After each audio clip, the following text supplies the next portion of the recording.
បាទសួស្តីថ្ងៃនេះខ្ញុំមកចែកលេខពាក់ព័ន្ធជាមួយនឹងការដឹកជញ្ជូនកូនកែបដែលការវេចខ្ចប់កូនកែបយើងមានពីររបៀបទី1យើងអាចវេចខ្ចប់នេះដោយក្នុងរូបវីដេអូដែលខ្ញុំបង្ហាញនេះ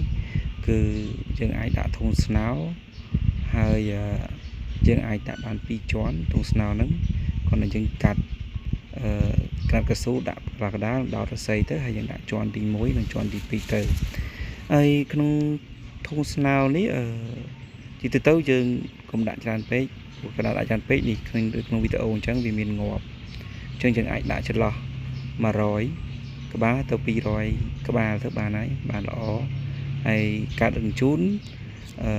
យើងក៏អាចដឹកបានទៅដឹកបានកូនកែបមានគុណភាពល្អនិងទី2យើងអាចច្រកជាមួយនឹងលកាខ្សែលកាផ្លែឈើហើយយើងច្រកថងពីក្នុងហើយយើងអាចដាក់បានទៅតាម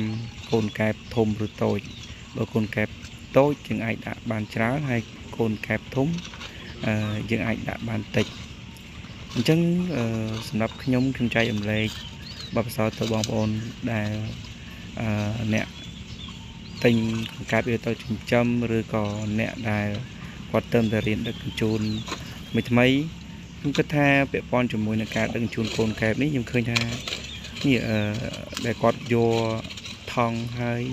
ដាក់មួយកូនកែបច្រកក្នុងលកាខ្សែលកា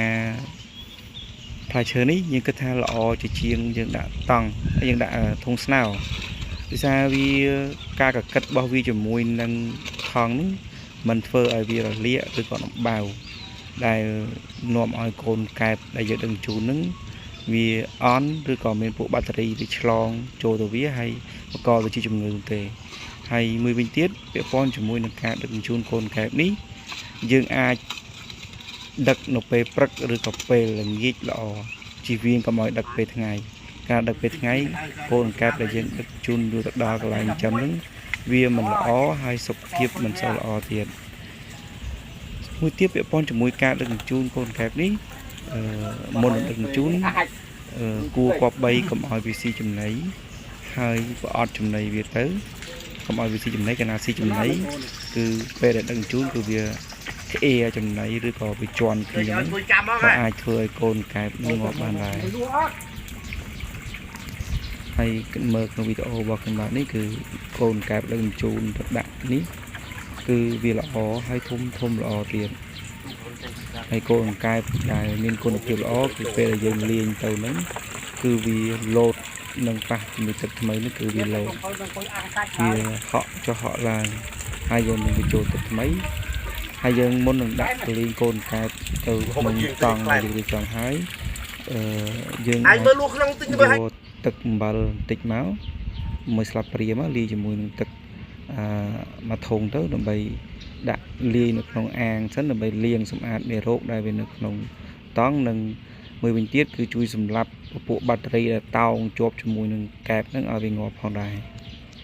បាទសូមអរគុណខ្ញុំមានតែការចែករំលែកប៉ុណ្ណេះហើយបើសិនជាបងប្អូនមានការចែករំលែកអីផ្សេងពាក់ព័ន្ធជាមួយខ្ញុំបងប្អូនអាច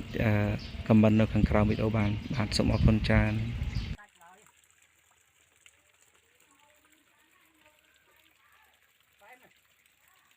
ហូបឲ្យយើងទិញឲ្យខ្លែម